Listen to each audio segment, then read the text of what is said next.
What's going on, guys? Dr. Andrew Fix back for another episode here on The Code. Thank you so much, as I tell you every time, all of you guys who are tuning in, joining us. I really appreciate your time. However, you're hopping on this podcast, whatever platform you're using, and whatever time of day you're joining us. This is going to be fun, guys. We've got another awesome interview lined up for you. I'm being joined by my buddy, Dr. Nick. He is a primary care physician, medical doctor, and he is in the concierge style, practicing lifestyle medicine with his clients. So, Nick, thank you so much for carving out the time to join us today, man. Hey man, I can only thank you for even inviting me. And obviously, you and I met at V23, so been blessed to know you since then.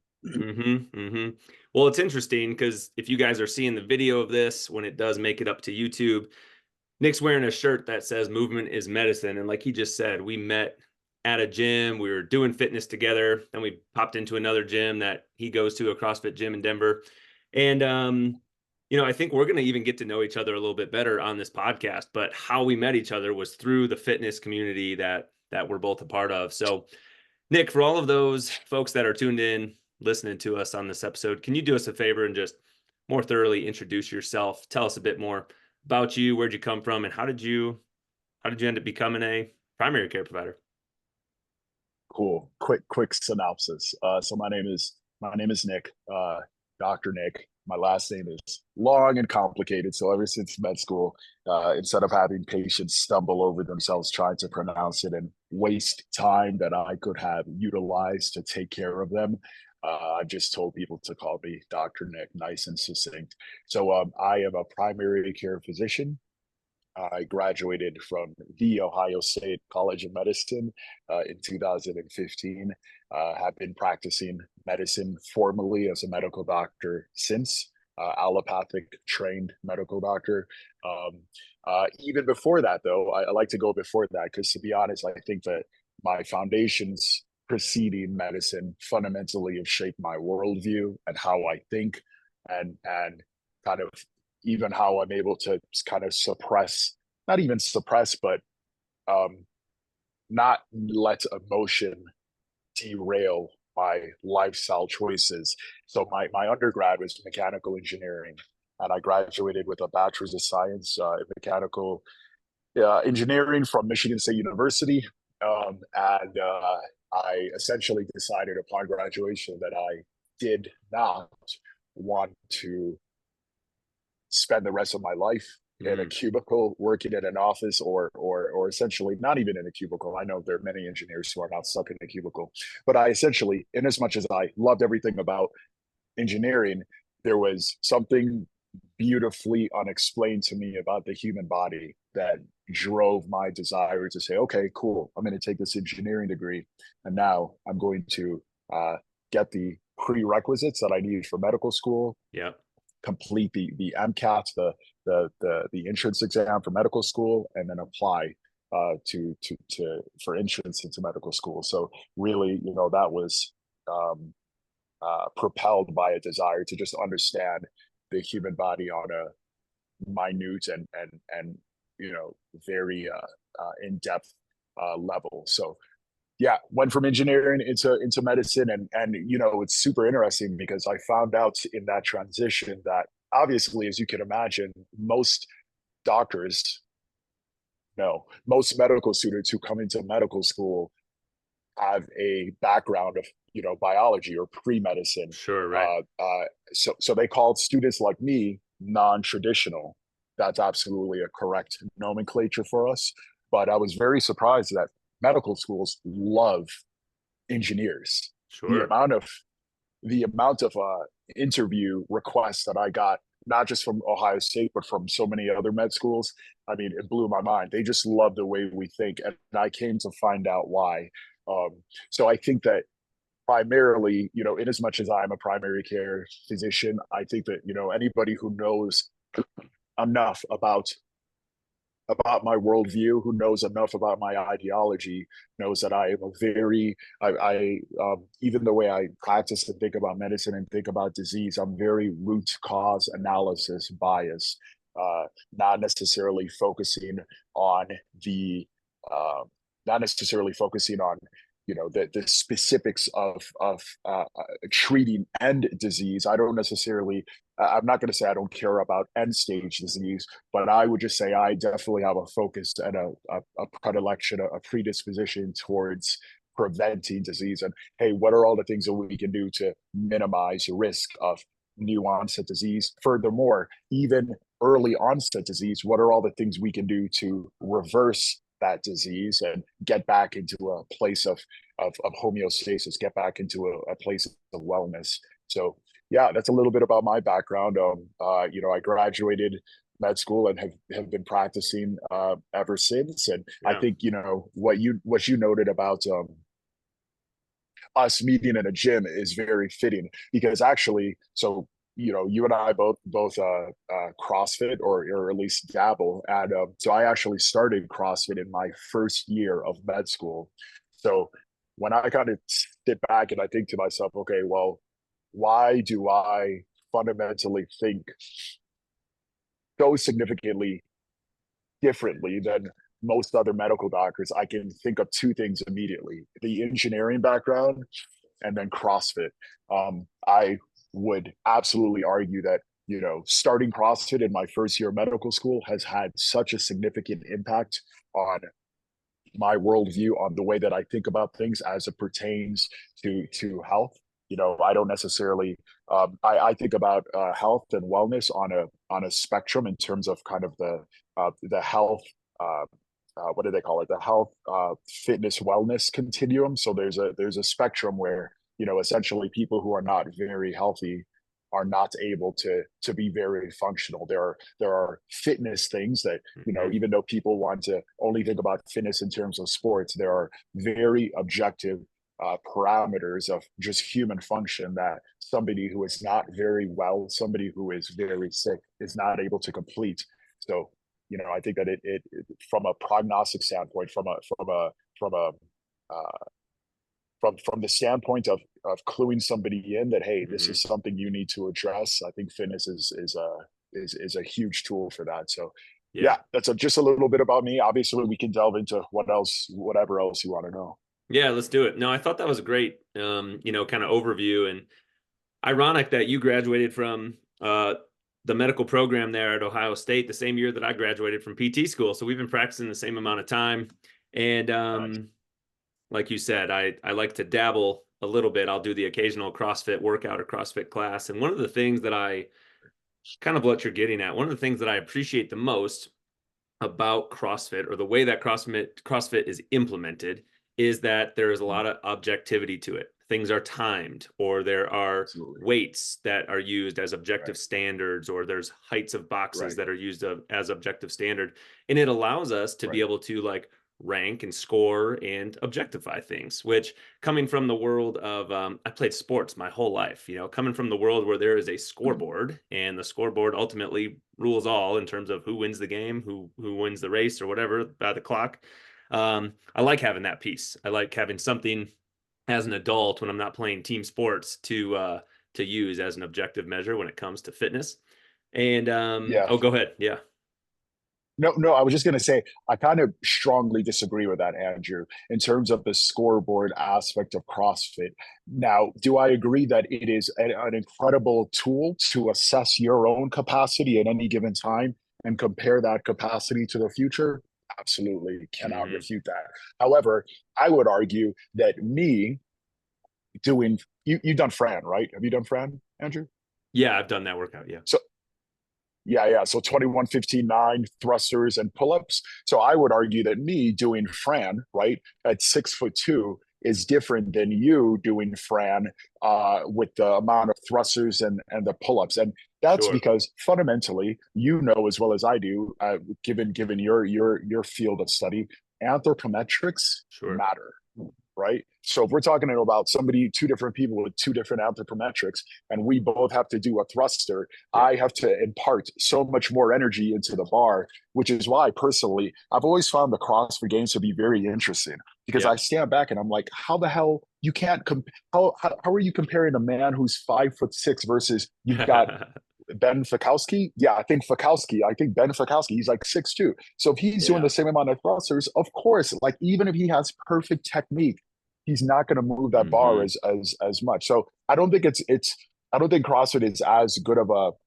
modality when you consider, okay, well, the scoreboard may not necessarily be exactly equal between people, but Hmm.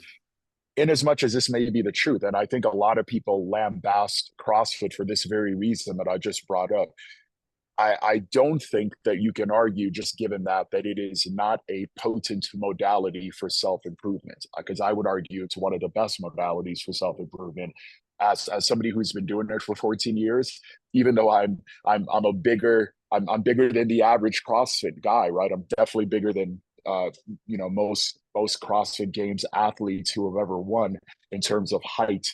Uh, Yeah, and that does not play to my favor. That plays to sure. my detriment. But I would Hmm. I would argue, as somebody who's done it for 14 years, that it's an incredible self-improvement tool. Bottom line. Yeah, I think ultimately it sounds like we're on the same page, or at least what I have rolling through my head. Because in terms of the how I think about the clock and the standards there in CrossFit and using the scoreboard and whatnot, what I guess I mean is tracking things and comparing them to yourself, like within yourself, as opposed to Mhm. competing Mhm. against other people. But you bring up a great point that, Right. you know, the person's body and the person's how that person evolved, their height, their weight, their size, is going to make a big difference in terms of like what activities and sports that they tend to lend to being a little bit more Mhm. naturally gifted towards. Like, take Absolutely. Victor Wembayama. He's seven and a Yeah. half feet tall or whatever. Well, he's probably Yeah. not going to be a great CrossFitter, but can he be an amazing Right. basketball player? Yeah, absolutely. Probably should have won Defensive Player of the Year this year if you're asking me. Um, Yeah. but let's go down this medicine route for a second, because we've been practicing in our fields for the same amount of time. And before we hit record on this podcast, we were talking about the concept of how, sometimes whether it's myself or other people may assume that you practice functional medicine, right? And it's because of what you started to lay out, how you like to really approach things not from a treating diseases when they're already present, but addressing the root cause of why those things are there in the first place. And I guess I just want to start with a broad question. Since you're in the field of primary care medicine, how are we doing as a society, as a medical system right now? Like, with where we're at today in 2024, like, how are we doing the way that our medical system is functioning and operating? And is it producing the results and the effects that we could all hope for? So I think to answer that question, you need to answer the last part first, right? And you need to. This is an engineering thing too, right? I'm very outcomes focused, as opposed to. I'm sorry, I said that the wrong thing. I said that the wrong way. I'm very systems focused, but we need to definitely look at the outcomes. And I think that if you look at outcomes from the United States, hell, most Western nations, we're not doing well, right? Chronic disease is unfortunately trending upwards across the board in many regards. And it's one of these things where it isn't just chronic disease of adults; it's happening younger and younger and younger, right? You Mm. have pediatric obesity is on the rise, and with that, a lot of diagnoses that in the past were not associated with an increased incidence in the pediatric population Hmm. are now rising. So I think ultimately, yeah, if you look at the outcomes, we're not necessarily doing well. And I think what was it? By 2030, over 50%. I don't even think this is just the US. Over 50% of the world, I believe, is slated to either be pre-diabetic or type 2 diabetic. So Mm. kind of when you look at really chronic disease, which is in my opinion what people should focus on, right? We could look at traumatic injuries in the ER. Like, no, listen, we're not going to. That's not something we can necessarily address or mitigate. At least with any plan that I can think of. But I think that chronic disease is something that we should be addressing as a nation, as a society, as a culture. And I think that's personally why I choose to focus on that and choose to try to help people with that. But kind of if you just look at the metrics, we're things are not going well. Things are not going in our favor. I don't think that we're too far gone. I absolutely never like to think that way. I don't think that there's any benefit to fixating on that negativity. But Hmm. I think that we live in a nation right now that's very, very forgiving, right?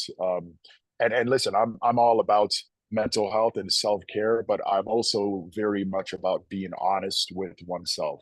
Mm, I've never been one to lie to myself, even if it makes me feel bad in the moment. So be it. You know, as yeah. long as making you feel bad is changing your day to day decisions, is changing the systems that run your life, and then ultimately is changing your outcomes. I think that's what matters, and that's not something that you notice as much these days. You and I, Andrew, we both live in Colorado. Did you know that Colorado is one of, I believe, 4 states in the United States where the obesity rate is between 20 to 25%. Everywhere else in this country is trending upwards of 30%, 40%. Hmm. And by 2030, the projected outlook by 2030 is even worse. So it's pretty disheartening and depressing, but I think, it should also be inspiring to us to keep doing what we're doing. Think I actually saw online somewhere one of those like maps of the United States where each state is kind of shaded in a different color that showed exactly what you just Mhm, said. So that was probably only like mhm. 2 weeks ago that I saw that. So Yeah. it's like Yeah. mind-boggling when you see those types of statistics. Just like, and if you look at that same type of a map from like years ago, the colors just keep Yeah. getting. Usually, the darker color represents greater obesity on those maps. So like the color just Right. keeps getting Right. darker and darker as far as the whole Yep. shape of the United States go. And it's kind of crazy Yep. that like we know that this is true, but we still keep trending in that direction. It's like we see the Mhm, boulder coming at us, but we're not getting out of the way of it. We just like keep moving, like we mhm, keep standing there. We're waiting for the train on the tracks to just keep coming towards us instead of stepping aside mhm. and changing course. Without diving like way deep in the weeds on like one particular area, why is it like that this is happening, Nick? Why do we continue to see obesity rates rising, rates of chronic diseases, cardiovascular disease, diabetes, arthritis, X, Y, and Z? Like, why do we see these things continue to go upward and upward as far as the trend goes? So personally, like you said, right, we could, I love how you said, let's not dive too deep into this because that's exactly correct. I don't think that this is you can't pin this on one thing. This is what we call, in engineering, right? A multivariate equation, right? This is a multifactorial issue. But in as much as it may be a multifactorial issue, at least in my opinion, my humble opinion, I'm not God. I'm not, inerrant. I could absolutely be wrong, but in my humble opinion, the fundamental issue comes down to 2 points. Number one, culture, and number two, the environment, right? So let's start with number two first. We live in what could be best described as an obesogenic environment. Everything about this environment, when you go to the store with your kiddo, Andrew, and your wife, or you come home and potentially have very tempting, alluring, uh, hyper palatable foods in your Mm-hmm. pantry or in your refrigerator. Everything about this society, from the bar that you go to on the Friday and Saturday night with your friends to the baseball game, everything about our society, left and right, is Mm. essentially seems to be designed in a way that pushes you not just towards eating, but towards eating more. And then the foods that you're eating, like let's say something as simple as a Twix bar, Yep. people could be like, hey, that's just candy. But in reality, what that is a hyper palatable, hyper calorically dense Small little food, object. Yeah. small little object, right? And there has been research, I'm sure you've seen this too, that people who eat a diet that is biased towards processed food intake, over the course of their entire day, they Mm. actually eat upwards of 500 more calories per day in Mm. those processed foods. So what does that imply? That implies that somehow intake of these processed foods overrides our satiety mechanisms, overrides all the natural cues and all the natural suppressive mechanisms when it comes to your appetite and hunger level, and essentially everything that drives your daily energy intake. Because fundamentally, when I personally think, like a lot of people do in this field, but I know there are some people who fixate on other things. But I think ultimately this is a game of energy balance. And if I, as a 6'2" man, and let's say, actually, I've had this quantified, so I know for sure. So my total daily energy expenditure on days that I don't go to the gym is about 2,700. On days when I do go to the gym and do work out, it's about 32, 33, 3,400, right? So essentially, if over the course of, because this isn't a 1 day thing, this isn't about, oh, am I going to be a glutton and a sloth and overeat on 1 day and do all this damage to myself? This doesn't happen in 1 day. This happens as an issue extrapolated over time.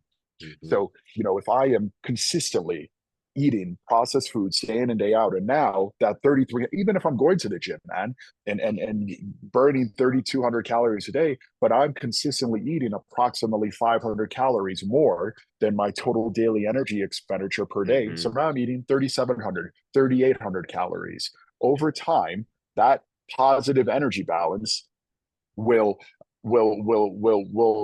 result in increased fat deposition. And this isn't just, a lot of people, I'm not saying, okay, everybody should have no fat. But when we talk about fat, right, we need to then kind of cue in, okay, are we talking about subcutaneous fat, which actually is relatively harmless? And I would actually argue that somebody who has a lot of subcutaneous fat, that's actually an advantageous thing. When we consider metabolic health and insulin sensitivity, having more subcutaneous fat and less ectopic and less visceral fat, that's a great thing. However, that's not the state of the average American. The state of the average American, consistently staying in a positive energy balance, is putting a lot of that extra fat right here, right? So now that's visceral, that's called visceral adiposity. I remember my first year in med school, Andrew. I remember this was way before I knew any of this stuff. But I vividly remember dissecting a cadaver in the anatomy lab and getting to the heart. And we got to the heart, and the entire heart just looked like a giant ball of fat. And you think to yourself, why is that? Right now, I have enough information in my brain to know that is all ectopic fat deposition. That's literally the human body does not have fat stores around the heart. That's not natural. But when your body gets to a place of essentially filling up all the subcutaneous fat stores, filling up all the visceral, or as much of the visceral as is necessary to bump it over that threshold, now you start having fat around your heart, in your pancreas, in your liver, fatty liver disease, right? You start having all these ectopic depositions of fat. And that's why you can often tell, I don't mean to shame anybody, but you can often tell somebody who's very sick from a metabolic standpoint just by looking at their face, because they will often have a lot of fatty deposits even around their face, around their throat.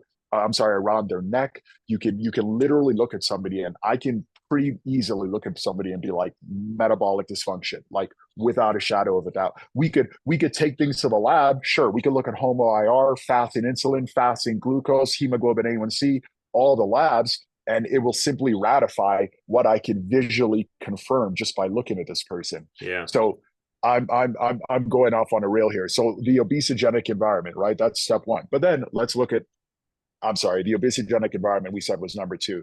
But if we look at number one, I think number one is the culture. Listen, man, we live in a society where, like, it seems that, okay, let's back off. Let's look at an example here. A good example is the health at every size movement. Now, this is how I understand and I approach the health at every size movement, with empathy and those who align with the health at every size movement.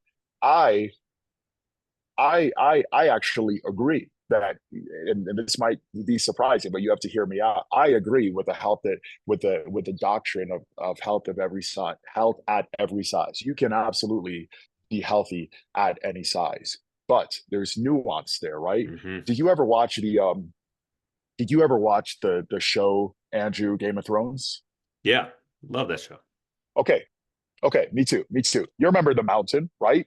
Sure. Like that guy was like 7 feet tall, right? So somebody could absolutely argue to me, hey, Dr. Nick, it is possible to be healthy at 300 pounds. And I would be like, absolutely. However, that guy, right, the mountain from Game of Thrones, even though he's 300 pounds and he may be, from a metabolic standpoint, if we were to assess him, he may be healthy. He also has a very different composition at Mm, 300 pounds than somebody who is a lot shorter and has a lot more ectopic fat, visceral fat, and just metabolic dysfunction. So I would assert that yes, you could be healthy at every size, but you cannot be healthy at every body composition. There's nuance in this, right? It is very nuanced. So um, kind of, when you back up and you look at health at every size, that is a part of the culture. That is unfortunately a part of the culture now. And we have hmm many other parts of the culture which are very accepting and very dismissive of people taking it upon themselves to change their lives and their habits for the better. We have a culture that is very accepting of people, unfortunately, being lackadaisical and lackluster when it comes to their choices, and being very accepting, and personally, I mean, that's not the way I was raised. I was raised with, some degree of my father being hard on me when I screwed up, and me being perceptive enough to say to myself, okay, hey, he's being hard on me, but do I deserve this? And I think that all too often in this culture, at least here in America, I'm not familiar. Yeah, I don't live in Norway, right, or Switzerland. I don't know what the cultures are there, but I Yeah. know in this culture, it seems that when people make bad decisions, our culture ratifies and validates them instead of reprimanding them and kind of giving them a light smack and saying, hey, maybe that's something you shouldn't be doing. I mean, let's look at the most commonly Mm-hmm. accepted. Let's look at the intake of the most commonly accepted drug in our country, alcohol. We literally live in a country, right, where every single weekend you have friends and family and just everyone trying to tell you, hey, your weekend should be spent at the bar drinking, right? Let's not even talk about the fact that intake of alcohol has been associated. Why do they call beer belly beer belly? And when people think about a beer belly, what do you think that is? What do you think is happening with a beer belly? That's literally visceral fat deposition. Yeah. You, every time you go out to the bar, you're essentially you're hurting your metabolic health with every drink that you take. And it's one of these things where if you look at our culture, there is nothing more pushed upon us as a society more than, hey, drink a bunch of alcohol, drink a bunch of beer, go out to a game, right, the local baseball game or the bar with your friends, get drunk, eat hamburgers, eat processed food, and there's just so many elements of the culture that align against our health. And Mm-hmm. I think that, to be honest, the only way for people to truly be healthy is for them to not only understand everything that I'm saying and accept it, but actually consciously push back against it. Like, Yeah. if I'm gonna have friends who are gonna judge me negatively for not getting wasted with them at the bar, guess who's gonna cut those friends out of his life? I have no problem cutting people off Mm-hmm. if it's clear to me that they're gonna hurt my long-term health. So I think, yeah, the culture is a huge part of it, and it's something that needs to be addressed. Yeah, man, I think what you just wound up ending with right there made me think of something. I got asked by somebody recently, what are your what's your quote or your phrase that is like your key to success?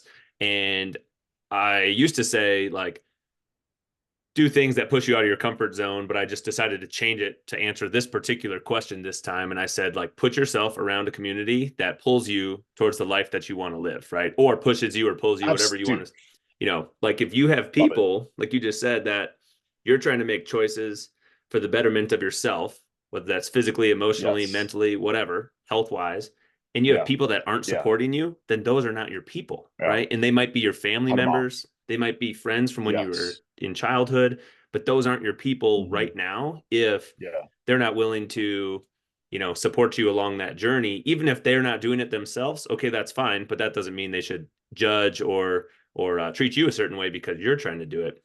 But I like how you answered that question. The two pieces there, the culture and the environment, and just to kind of unpack some of what you said about the obesogenic nature and environment that we have. Like a lot of these foods, basically what you're saying, a lot of these foods are created, they're made in laboratories, right? Because they're highly ultra processed. They're made to either um, add in different hormone processes in the body or prevent hormone processes in the body that tell us we're full, we don't need more. Like you eat these foods and you just want to keep eating more and more and more, or you've already eaten a meal, you're satisfied, but you still want that ice cream, you still want that cake, because that doesn't trigger those same processes in the body. And it just ends up being like this snowball effect. It just feeds itself more, literally more and more and more. um and Mhm. they're everywhere. We've done episodes on this show about like what Nick is saying, you guys, is not easy. And both of us, many other people, we're all guilty of, like, we try to live this healthy lifestyle, but we have treats now and again because Right. the environment is so What strong what's your and willpower is so what hard. what's your treat, Andrew? What's your weakness? Oh man, I really love a brownie. If there's a nicely cooked Yeah, brownie that's like not too hard, not too gooey, but like just right, sure, that sure, sounds good. Hmm. sure.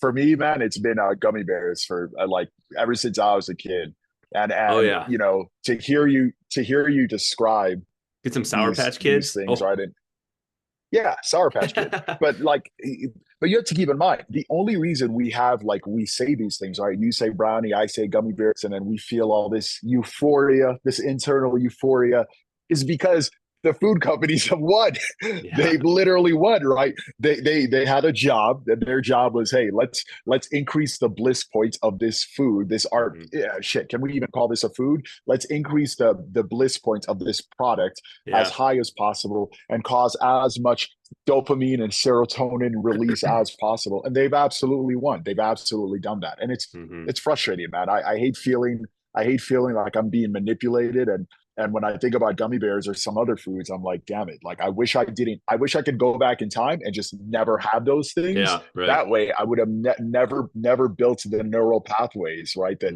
Hmm. make me feel this way. Yeah. Yeah, it's crazy. We got a lot of smart people behind the marketing and sales tactics and the development of all Sure. these products. Um, Yeah. and just to put like some numbers to things, of course, it's not like a perfect science because there's other processes in our body, but Nick was laying out kind of his total daily energy expenditure, the amount of calories that it takes his body to perform throughout the day, combining his BMR, basal metabolic rate, like what his body burns Mm-hmm. just being him, not doing anything, combined with the activity that he Mm-hmm. does throughout the day. And that's different. The total Mm-hmm. daily energy expenditure is different on a day where you do exercise and work out and on a day that you don't. But if Mm-hmm. you use the number of 500, right? Approximately 500 more calories on those 2 days. If people that are eating a highly processed diet are consuming in excess of 500 more calories a day than those who don't, 3,500 calories is approximately what makes up 1 pound, right? So if we do that for a Mm-hmm. week and we're consuming 500 more calories a day than what our body is burning, and we do that for a week, in theory, we gain a pound, right? And there's water weight and other things A fat. of fat, right? Exactly. Because we're Mm-hmm. we're putting more fuel into the system than what we are burning, right? And if Mm-hmm. we use the Mm-hmm. analogy of like a car or something, you literally couldn't do that because it would spill out of the gas tank. But unfortunately, it doesn't spill out of Mm-hmm. our body. We just keep laying down more and more and more, and we keep growing larger Mm-hmm. and larger and larger, but not getting taller, right? Mm-hmm. Um, so I mean, we can gain a lot of weight in a short period of time by doing that. And like you said, it doesn't Yeah. happen Yeah. overnight. It doesn't happen in a day. It happens over a period of Mm-hmm. time, but like you could gain 25 pounds in a matter of 6 months, no problem, if you were consuming 500 calories extra per day than what your body actually needed. Um, Mm-hmm. One question that comes to mind based off of this, and I guess I want to just preface this by everyone's at a different point in their life, And we know that there are different reasons or different benefits to having like subcutaneous fat on our body. We know that women breastfeeding and whatnot, being pregnant, are going to carry a different level of fat than someone else. We know that to be at an elite athletic level, usually you have to be a particular leanness to have the optimal sort of strength to weight ratio. But just for the normal person who's trying to live like a normal active life, not be a professional athlete, but not be all the way on the other end of the spectrum, for men and women, is there kind of an optimal body composition that we should be trying to shoot for? Like, is there a range that we should be trying to shoot for body composition? Yeah, that's a great question. I wouldn't necessarily say. I think that's a question that also needs a nuanced answer, Yeah, because for we sure. can't say let's put it this way, Andrew. You and I, if you're 10% body fat and I'm 10% body fat, we could still be holding that 10% in different places, Mm-hmm. right? You could have an extremely lean abdominal section and hold your 10% spread around your subcutaneous tissue, while I could still do that 10% and have a little bit more. Actually, here's a really good example. Think about Mm. most of these bodybuilders who shoot up.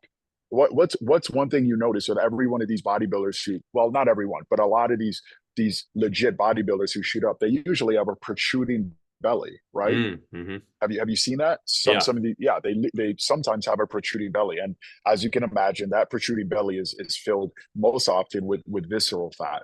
So personally, I wouldn't never necessarily say that somebody should focus on, okay, hey, I gotta have to get to this percentage body Yeah. fat. I think that instead your goal should be going for a look, right? A look that you prefer. But if we want to talk about quantifying anything and getting that to an absolute minimal level, then we can talk about visceral fat, Yeah. because we can easily with two of the modalities I'm about to mention, we can quantify visceral fat. So the first modality is a little bit more of a rough estimate of visceral fat, visceral adiposity, and that's called the DEXA scan, right? But I would argue, actually, it's pretty much, it's pretty much unassailable that an MRI is a better quantification mechanism for visceral fat. So I think that when it comes to kind of maximizing health, you want to do the work necessary to get your visceral fat to an absolute minimum. There is Mm-hmm. no amount of that. I would argue there's no amount of visceral fat that is healthy. Mm. We could absolutely argue that there are levels of subcutaneous fat that are healthy. Absolutely, completely agree with that. I wouldn't argue otherwise. But when it comes to the adipokines, the cytokines, the just inflammatory mediators that visceral fat pushes out into the system, Mm-hmm. increasing your risk of cardiovascular disease, diabetes, all types of metabolic dysfunction. We should all have a goal of minimizing our visceral fat. That's why I've always found it very difficult to understand men and women who have big bellies, right? Who either have a beer belly or who have a very protuberant and protruding belly, and they're not worried about it.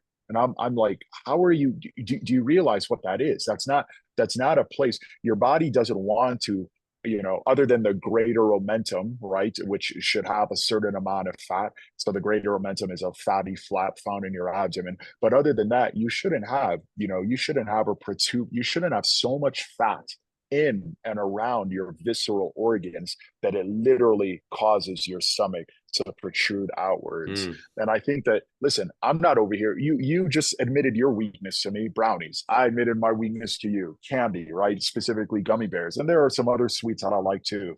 But I think that personally, the fundamental reason that I've made it to this age, I'm 40, yet I don't have a protuberant belly, right? And I think, to be honest, part of the reason too, while I'm capable of functionally with the things that I'm capable of, is because I very much believe in quantification of multiple metrics for myself.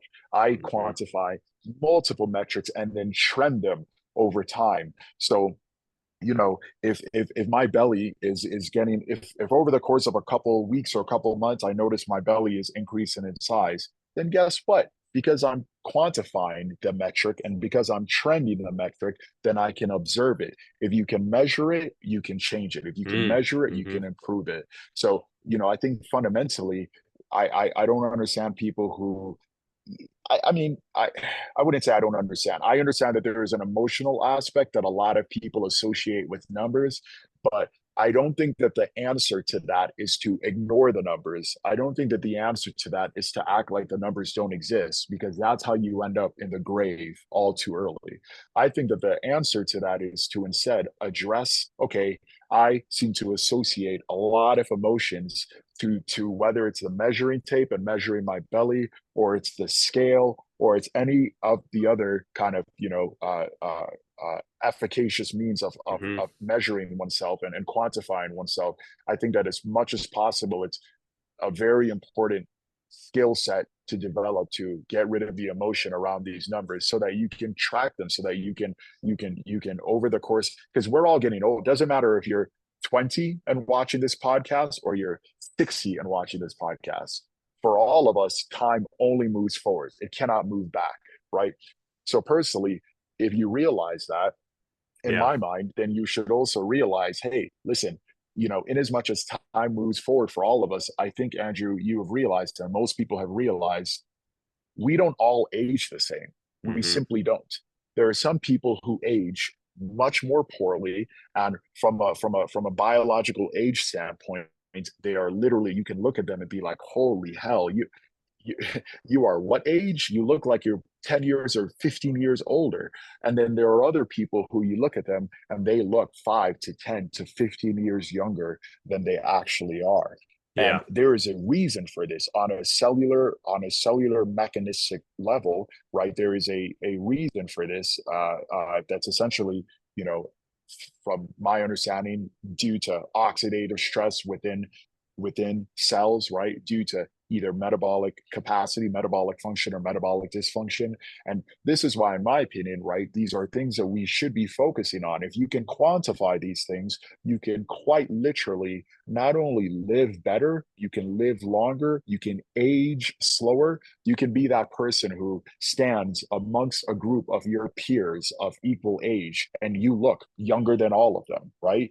Like, Yeah. who doesn't want to be that gal or that guy? So fundamentally, it comes down to your daily decisions. Mm-hmm. If that's something that you strive for, right, and if you're anything like me and the way I think, that's something that you strive for without drugs, right? You don't want to take all these pills, all these medications, prescription medications, because you're looking for a shortcut or an easy way out. You want to instead know, okay, what are the things that I need to change and modulate on a daily basis so as to slow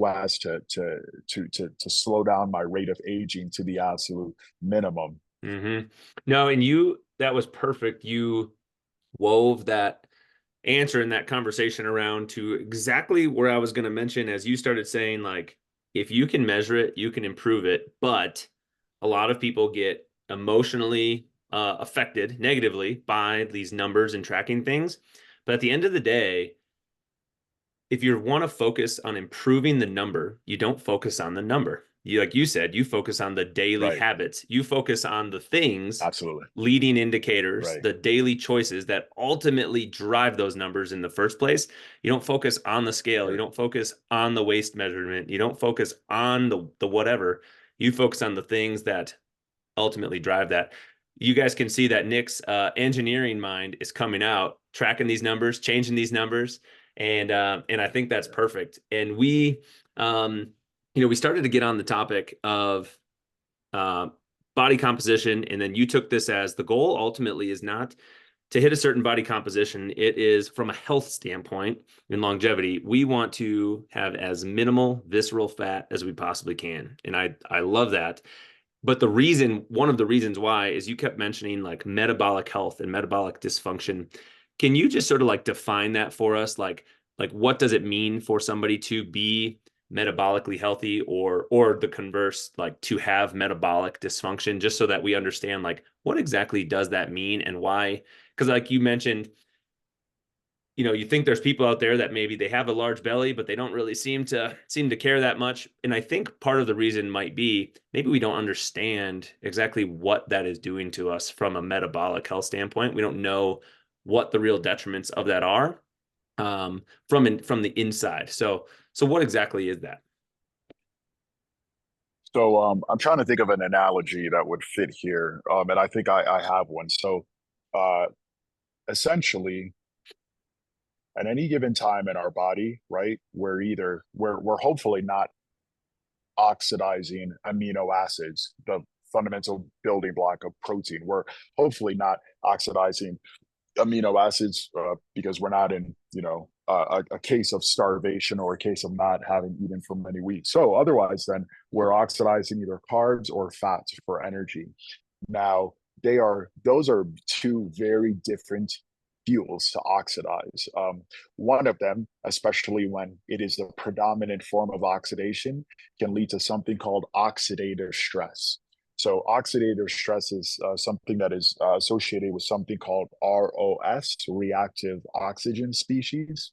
And reactive oxygen species are a byproduct of cellular metabolism that essentially cause prolific damage on a cellular level, right? So obviously, cells are the smallest building block of a biological entity, and essentially, when you think about those cells, right, you want to minimize how much damage is happening internal to them. So oxygen Mm-hmm. species cause a lot of internal damage. So when we say that somebody is metabolically healthy, we're essentially looking at, okay, well, uh, have they from a cellular standpoint, is there amount of cellular damage, or rather the rate of their cellular damage, how, if we could quantify it, is it very, very high, or is it very, very low?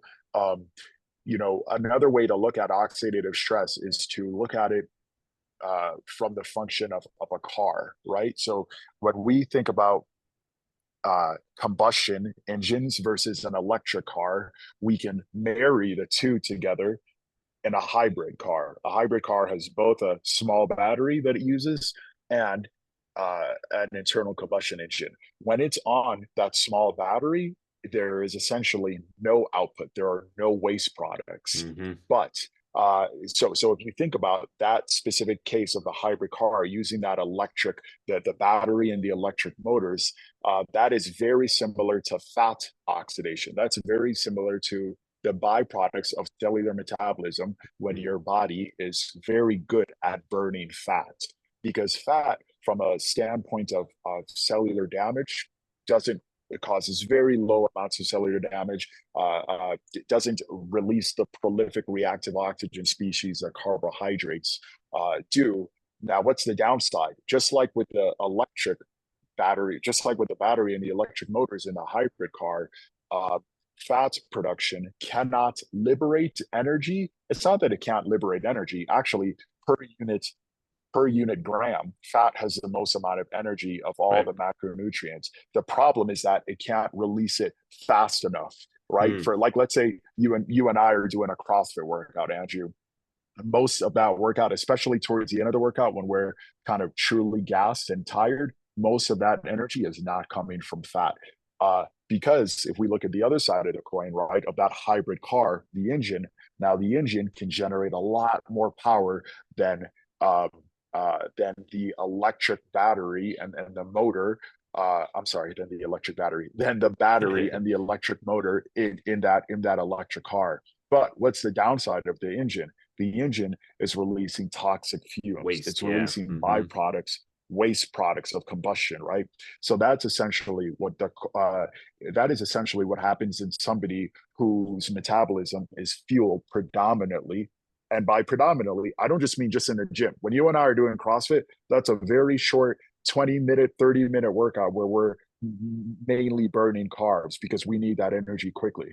But some people have such dysfunction of their metabolic health that over the course of the entire day, if I were to actually test them, this is easily testable. I do it with my clients, and my one-on-one clients actually have this test done on them, and that's how I make them a plan. But some people over the course of the entire day will quite literally be burning mostly carbs for energy. And these people, Andrew, are the same people who they will often get. I've always loved this word because it doesn't, I don't personally experience it. And I think anybody who has any degree of metabolic health does not experience it. But people who get hangry, the Mm, people who like will, they will get, they will have all these moods associated with them not having high energy, exactly what we talked about earlier, hyper palatable, hypercaloric, highly energy dense, carb rich foods. And the reason why these people are getting very, very annoyed and have this mood disturbance when they haven't eaten anything is because, unfortunately, due to their metabolic health, or rather the lack thereof, due to the metabolic dysfunction in their body, most of the day, even when they're not at CrossFit, right now, you and I are majority burning fats. But somebody like that with metabolic dysfunction is burning majority of carbs, even right here. Like if they were just sitting here talking to yeah. us, they have no idea. But the amalgamation, the totality of the trillions of cells in their body are in from a totality standpoint are burning carbohydrates for energy. And then because of that, that's why they get these, like I said, they get hangry, they feel like they have to eat every 1 hour or 2 hours, and they Yeah. can't go they can't go doing otherwise. But then the problem on a cellular level is because these people are mostly uh, uh, oxidizing carbohydrates for energy throughout the day.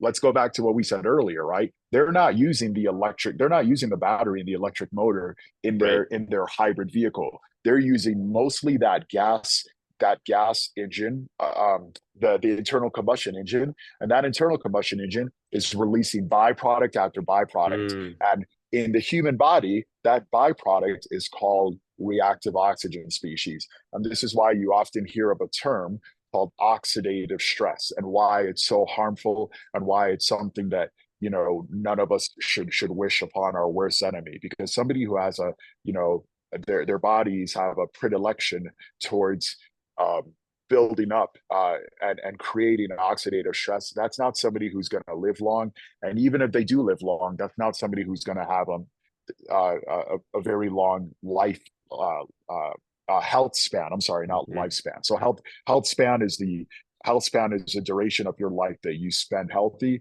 And people who have this type of dysfunction that we're talking about, they're the people with chronic. They're the people with liver disease, with fatty liver disease, with mm-hmm. chronic kidney disease, with hypertension, with diabetes, with just the entire spectrum of metabolic diseases, simply because they're not in a place where they're metabolically healthy. So Yeah. personally, that's why this is something that fascinates me, and something that I like to focus on with myself and Mm. with my clients.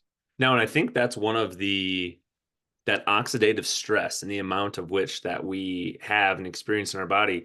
I think that's one of the reasons that if we go back to the previous part of the conversation, we were talking about some people aging differently than others. And, maybe we have two people of Exactly. the same number age look very different or function very different is because probably Yep. the one who looks much older than what their age is has a lot more oxidative stress that's been happening over a period of years.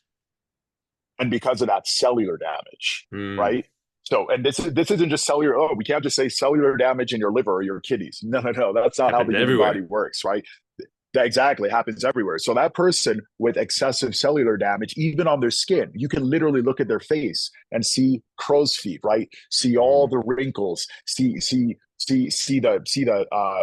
spider angiomas, right? You can see the visceral fat. You can literally look at them and just see, wow, like over the long term, when we look at the extrapolated damage of oxidative stress, you can literally look at them and see it, Mm. right? Which is why, in my opinion, especially people like you and I who are not drug first people, are not the type of people to jump on Wegovy or Ozempic or steroids or any of this crap. I think that in somebody who is completely unaltered by drugs, I remember being told in med school, and I didn't realize and understand it at that time, but hell, do I now, that a good doctor can literally look at anybody in the elevator, at the grocery store, wherever, and we can identify sick versus not sick. It's something that's very easy to see when you look at people, and Yeah. then kind of the question is, what happens from there?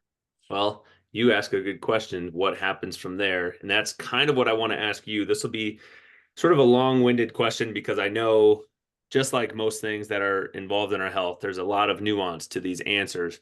But I guess the Sure. overarching umbrella question is, where do people go from here? We know that our lifestyle and the choices that we make are going to affect how our body functions or not, how long our health span is or not, and ultimately, like the amount of cellular damage that we have in our body.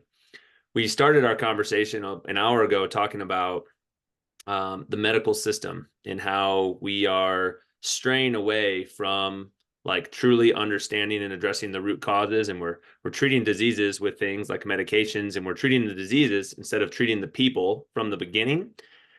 I've had so many clients tell me, I've tried to talk to my physician about doing this blood panel. I've tried to talk to, my doctor about getting this test or that, and they just want to prescribe me another pill. They don't have time for me. My appointment's only 7 minutes long. Where are people to go? How should we start to address this problem? And if we could give the folks listening to this just a couple takeaways in terms of like, where should they put their time and their focus and their energy to try and improve some of these factors in their life? So that's a great question, Andrew. I think the first thing I would say is that you are not glued to your doctor, right? So what do I mean by that? I mean that, okay, let's back up here. If we're talking to a doctor who is in their late 50s and their 60s and their 70s, I've noticed this in older doctors, they seem to have this mindset, this predisposition that you should never question them. I don't agree with that at all. I think that a good patient, especially when you don't agree or you don't understand your doctor, or I'm sorry, you don't understand what your doctor is recommending that you should do, you should absolutely push back. Can you push back respectfully? Yes. In fact, I would, if it's my patient, I'm requiring that you push back respectfully. If you don't push back respectfully, you can leave, right? I'm not over here as a doctor. I'm not saying you should tolerate disrespect, especially when you're not being disrespectful to your patients. But I do think that a doctor should want their patients to push back, should want Mm-hmm. their patients to be curious, should want their patients to be inquisitive and ask questions and want to Totally. know a little bit more. Why? Because when you sufficiently can answer a patient and now they understand your viewpoint on something, guess who is much more likely to listen to your recommendations, Totally. Totally. right? So I think that fundamentally that's step one. But then there's something else, right? Well, I know all doctors don't agree with the ideology that I just shared, and sometimes you're going to have some doctors who will say, "I you're going to do it because I told you to do it." Well, why should I do it? Because I told you to do it, right? And then they'll just perseverate on that endlessly. So I think that with those doctors, then we need to go back to what I initially said. You are not glued to your doctor. Cut them off, like just like we talked about earlier with friends and family who Mm-hmm. are not for your health. If your doctor is not, if you don't feel like your doctor is not on your side, then cut them off. Like go find another doctor. Personally, I believe when it comes to doctor and patient, I believe that there should be alignment. What do I mean by that? I don't mean that, okay, Andrew, if you're my patient, you need to be going to CrossFit. We need to be aligned. We need to think the same and do everything the same. No, that's stupid. I think though that from the standpoint of your long-term health, there needs to be alignment. You need to fundamentally believe. If I'm looking to you as my doctor, you need to fundamentally believe uh, uh, in long-term health in the way that I do. Yeah. And if you do not believe in the way that I do, right, and maybe you have a better belief, then that's fine. Then I would need you to be able to communicate the virtues and the benefits of that belief such that mine can be overridden by yours and I can learn Mm-hmm. something. But there are many patients and many doctors who are right now incompatible. They're essentially not aligned. And I think that it's super interesting to me that we don't talk about this in med school, we don't talk about this in clinical practice, but in my opinion there should be alignment. Every doctor is not for every patient. You can have great doctors who essentially for whatever reason, there is friction between them and a certain patient. And when that Hmm. occurs, then that's fine. You should leave that doctor and you should find somebody else who you're aligned with. So I would say that's kind of step number one. Step Yeah. number two, though, even when you find that, is exactly what you mentioned earlier, which all too often people dismiss the importance of, and that is community, right? Mm. You need to personally find a community of people who are like-minded, because guess what, your doctor isn't always going to be there. Your doctor Hmm. isn't going to be hanging out with you on the weekends. Your doctor isn't going to be, coming over, or you go over to their place and you hang out with them, or you talk to them on the phone all the time like they're your friend. Because listen, in as much as we as doctors want to be our patients friends, we do not have the time. Like that's requiring a degree of time that we do not have, right? Especially when we have a very large patient panel. So in an effort to combat this, Andrew, I have a community called the Fittest Tribe. It is literally, right now we're just over 60 people. And I hope it gets to even bigger, but it's literally a community that is entirely free to join for people who think like you and I do, Andrew, Yeah. for people who want to change their lifestyle and put themselves in a community, even though it's an online community. But I would argue, as somebody who has kind of lived in the age of the internet, I have seen internet communities be incredibly robust and able to modulate the lifestyles of the community participants. I've seen this time and time again since I was a teenager. So I Hmm. know that you can't dismiss or deride the importance or the efficacy of an online community. So essentially, that's kind of what I focus on in my community. Right, I've made a bunch of video courses for my community members, and I continue to make more. I'm going to make a video course very soon here on menopause and how to naturally address it and improve symptoms. But I already have video courses on the fundamentals of nutrition, sleep, because I think that is something that all too often people do not understand the importance of. Sleep is if we could literally compress all the benefits of sleep into a pill and you could take it daily, that would be the Mm. most lucrative pill on the planet, right? The amount of benefits that are conveyed from adequate sleep are second to none. There's no other thing on this planet. I mean, think about where else do you spend most of your life other than asleep? So Yeah. it's kind of egotistical to me to think that some people are like, hey, sleep isn't that important. Yet human beings spend how much of our lives sleeping? I think Yeah. instead it is very important. So I have a video course focusing on sleep and improving sleep and getting over insomnia and fixing your sleep. I have a video course on putting on, and this is another thing that's important, lean mass and muscle mass. I'm not over here. I don't look like a bodybuilder. I'm not a bodybuilder. But I would argue that when it comes to improving metabolic health, there are few things that are as beneficial as putting on lean mass. Sure. Yeah. And as we talked about earlier, right? And I mean, there's so many ways we could go with this discussion, and it's kind of hard to focus on things. But visceral fat is adversarial to your metabolic health. That is a detriment to your metabolic health. Well, what is a huge benefit to your metabolic health? Putting on muscle mass, putting on lean mass, for many, many reasons. But the easiest that I could easily articulate to every one of the viewers of this episode is that lean mass, muscle mass, acts as a glucose sink. So what does that mean? That means that brownie that you ate earlier, Andrew, you could easily eat that brownie. And if you have enough muscle mass to store all that extra glucose, all that extra sugar, your body could quite literally take that, let's say, I don't know, 60 grams of sugar from a brownie, and instead of that energy going to fat, that energy could be easily stored within the muscle bellies of your body as glycogen, right? Mm. So the more muscle you have, the bigger that capacity to store glycogen. And that is what we call the glucose sink, right? So people who have more muscle mass, the reason why they're able to go on a week. Let's say they have good habits otherwise, but they want to go on a weekend bender and, I don't know, go out to a buffet or go out on vacation and eat all types of crap. The reason why you can see this person in a week and they look the same. They Yep. don't look like they put on any fat, is because their muscle mass was quite literally able to soak. It's able to Yeah. act as a glucose sink, to basically act as a repository for that extra glucose.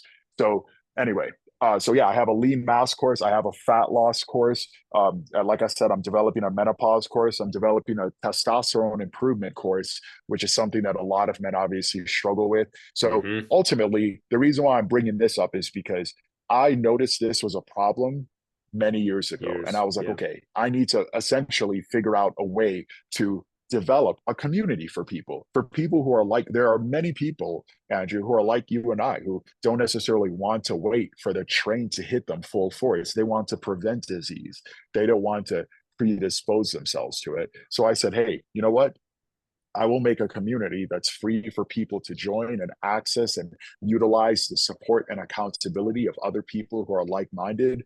And it's growing well. And I love to see, the thing that I love to see within the community is that people are making habits-based changes, and they're being consistent with their habit-based changes simply because they have other people in the group to hold them accountable. Mm-hmm. That is worth its weight in gold, you know? Yep. So I think absolutely important. Obviously, I can share the link with you later, and you can share with your viewers, for the community. But I think that ultimately that's what I would say. I would say you're not married to your doctor, and I would say that you need to utilize the importance of community towards consistent, like, because everybody always talks about lifestyle change, but you and I both know that it isn't just lifestyle change. It's what is a lifestyle change that is sustainable Mm-hmm. for you, extrapolated over the, like, here's a good example.